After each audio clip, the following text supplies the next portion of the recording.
السلام عليكم ورحمة الله وبركاته. أبنائي طلبات الصف الرابع، أهلا وسهلا بيكم في فيديو جديد. النهاردة حبايبي هنحل مع بعض كتاب المدرسة صفحة 117 و118 لغة عربية الصف الرابع.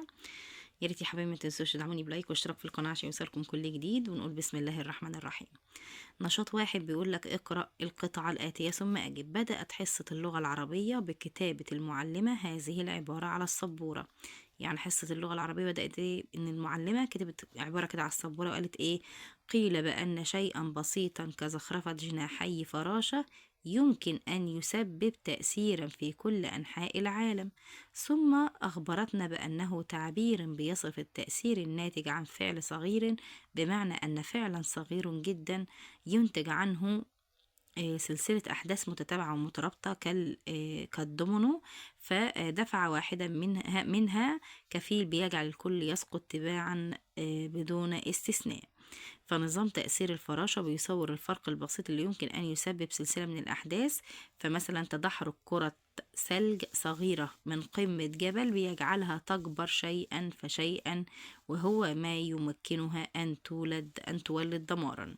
رتب الأحداث التالية. بيقولك هنا أول حاجة هتقوله إيه؟ أول حاجة بدأت حصة اللغة العربية، دي رقم واحد. رقم 2 هتقوله كتبت المعلمة على السبورة، دي رقم 2. رقم 3 أخبرتنا المعلمة عن الدومينو، ده رقم 3. رقم 4 أخبرتنا المعلمة عن كرة الثلج، يبقى دي رقم 4. خلاص، يلا يا حبايبي. بيقول لك هنا ماذا فهمت من مثال كرة الثلج؟ هتقول له فهمت أن الأفعال السيئة بتسبب أضرارا كبيرة وعظيمة للغير. إن الأفعال السيئة مالها؟ بتسبب أضرار كبيرة وعظيمة للغير. يعني الأفعال الصغننة حتى لو السيئة حتى لو كانت بسيطة أو صغيرة بتسبب أضرار كبيرة وعظيمة للغير. مرادف تحرك معناها إيه؟ هتقوله تدحرج. طيب مضاد بناء، واحد بيبني عكسها إيه؟ عكسها هدم أو دمار. خلاص يا حبايبي. مفرد سلاسل هتقوله سلسلة. الأشياء الصغيرة دائما ما تحدث فرقا أو ما تحدث فرقا. اكتب مثال على هذه العبارة من حياتك اليومية. هتقول له قال رسول الله صلى الله عليه وسلم ألا أدلكم على شيء فعلتموه تحاببتم أفشوا السلام بينكم. طيب كلمة السلام لما تقول لحد سلام عليكم وانت ماشي كده، أو ازيك يا طنط، أو ازيك يا أبلة عاملة ايه، مش عارفة ايه الكلام البسيط ده يا شباب. يعني حاجات بسيطة بس بتسعد. يعني انت ممكن تكون شايف ان الكلمة عادية. انت عارف لو تبسمت في وجه اخيك صدقة، يعني انت لو ضحكت في وش زميلك كده صدقة، بتاخد حسنات. شوف هو حاجة بسيطة ازاي بس اثرها عظيم في نفس زميلك او الابلة او المعلمة او اي حد بتسلم عليه وانت ماشي في الطريق. خلاص. طيب يلا حبايبي، نشاط 2 اكمل العبارات الاتية مما بين القوسين. نصب وغمس وتداولها ومهموما والإخلال. في عطلة الربيع قمت بغمس نفسي بين الكتب. بات صديقي ليلة أمس مهموما لأنه فقد حقيبته في الحديقة. نبهنا المعلم إلى أننا قمنا بالإخلال بقواعد الرحلة. ساعدنا المدرب في نصب شبكة كبيرة لكرة القدم. يبقى نصب يعني إيه؟ إن هو بينصب شبكة لكرة القدم. أخبرني أبي بأن العملة النقدية التي كان يتم تداولها قديما كانت تصنع من الفضة تداولها. طب يلا حبايبي، هنا بيقول لك رقم 3 نشاط 3. هذه الصور بتعبر عن أشياء أو كائنات ليها تأثير كبير في حياتنا. اكتب أمام كل صورة تأثيرها. هتقول له هنا قال الله تعالى عن عسل النحل فيه شفاء للناس. ده بالنسبة للنحلة، هي صغننة بس تأثيرها حلو جدا، بتشفي الناس كلها.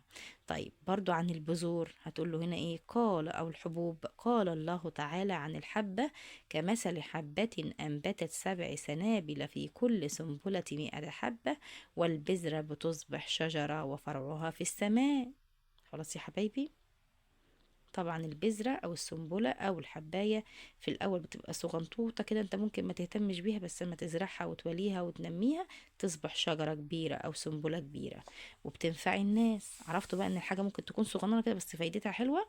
طيب قطرة مية وقطرة مية وقطرة مية، قالك القطرة والقطرة والقطرة مع الاستمرار بتنبت، تطلع شجرة بقى وتخرج شجرة وسط الحجارة. خلاص يا حبايبي، حلينا صفحة 117، ننتقل إلى صفحة 118. ما تنساش يا حبايبي اللايك والاشتراك في القناة عشان يوصلكم كل جديد. يلا بينا صفحة 118 يا حبايبي، نشاط 4. اقرأ الفقرة ثم استخرج. بيقول لك كرة القدم لعبة جماعية، اللاعبون متعاونون يساعد بعضهم بعضا لتحقيق الفوز، والفريق مكون من 11 لاعبا، ويحفز الجمهور فريقه بتشجيعه طيلة المباراة، يعني طوال المباراة كانوا بيشجعوا. طيب أنا عايزة جملة اسمية من الفقرة اللي أنا قرأتها دي، هقول له اللاعبون متعاونون أهي، دي جملة اسمية بدأت باسم فيها ألف ولام، ودي جملة اسمية مبتدأ وخبر. وركنيها ايه؟ هتقول له المبتدأ والخبر. طيب أنا عايزة جملة فعلية، هتقول له ايه؟ يساعد بعضهم أو يحفز الجمهور تحقيق الفوز، دي كلها جمل ايه؟ فعلية.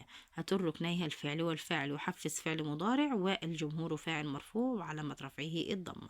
يبقى الجملة الاسمية لها ركنين اللي هم ايه؟ المبتدأ والخبر، انما الجملة الفعلية لها ركنين اللي هم ايه؟ الفعل والفاعل. خلاص يا حبايبي. طيب انا عايزه مبتدا، هتقول له كرة، اول كلمه في الجمله كرة، مبتدا مرفوع على رفعه الضمه. انا عايزه فاعل، هتقول له الجمهور، فين كلمه الجمهور؟ وكلمه بعضهم برضو، يحفز بعض او يساعد بعضهم. وعندك برضو الجمهور، انا كنت شايفاها دلوقتي، يحفز الجمهور اهي، يحفز فعل مضارع والجمهور فاعل. خلاص يا حبايبي. وعلامة الرفع طبعا الضمة. طيب اختر الإجابة الصحيحة. كلمة متعاونون اسم يا شباب عشان آخرها واو ونون، ومتعاون دي صفة. كلمة مكون هنا ايه؟ هتقول له ايه؟ خبر. كلمة بعضهم هنا فاعل مرفوع علامة رفعه الضمة. كلمة لعبة خبر مرفوع وعلامة رفعه الضمة. يلا حبايبي، بيقول لك هنا صوب ما تحته خط فيما يلي. التلميذان مجتهدتان، ينفع نقول التلميذان مجتهدتان؟ لا، خطأ يا شباب. اولا هي جملة اسمية مكونة من مبتدأ وخبر، بس الخبر هنا خطأ، هي المفروض يكون مثنى مذكر، يبقى التلميذان مجتهدان. ما ينفعش اقول مجتهدتان، دي بنتين مؤنث، ما ينفعش. يبقى التلميذان مجتهدان. المهندسين رائعون، ينفع نحط المبتدأ فيه آخره ياء ونون؟ لا يا شباب، المبتدأ دايما بيكون مرفوع. يبقى المهندسون مبتدأ مرفوع وعلامة رفعه الواو لأنه جمع مذكر سالم. يجري اللاعبات، لا هي المفروض يجري اللاعبون، فاعل مرفوع وعلامة رفعه الواو لأنه جمع مذكر سالم. نشاط 7. أكمل بما هو مطلوب بين القوسين واضبطه. تتقدم، بيقول لك حط لي هنا فاعل ويكون جمع تكسير، هتقول له تتقدم النساء، وتتقدم فعل مضارع والنساء فاعل مرفوع وعلامة رفعه الضمة. حط لي خبر مفرد، الفرق كبير، مبتدأ وخبر. تنجح، بيقول لك هنا حط فعل جمع مؤنث سالم يكون اخره الف وتاء يا شباب. تنجح الطالبات، تنجح المجتهدات. طيب حط لي هنا مبتدأ يكون جمع مذكر سالم، المعلمون مثابرون. خلاص يا حبايبي، كده يا ابطال وصلنا لنهايه الفيديو. حلينا صفحه 117 118 كتاب المدرسه اللغه العربيه الصف الرابع. ما تنساش تدعمني بلايك واشتراك في القناه عشان يوصلكم كل جديد. اشوفكم على خير واتمنى لكم التوفيق والنجاح. اشتركوا في القناه وحطوا لايك للفيديو. مع السلامه.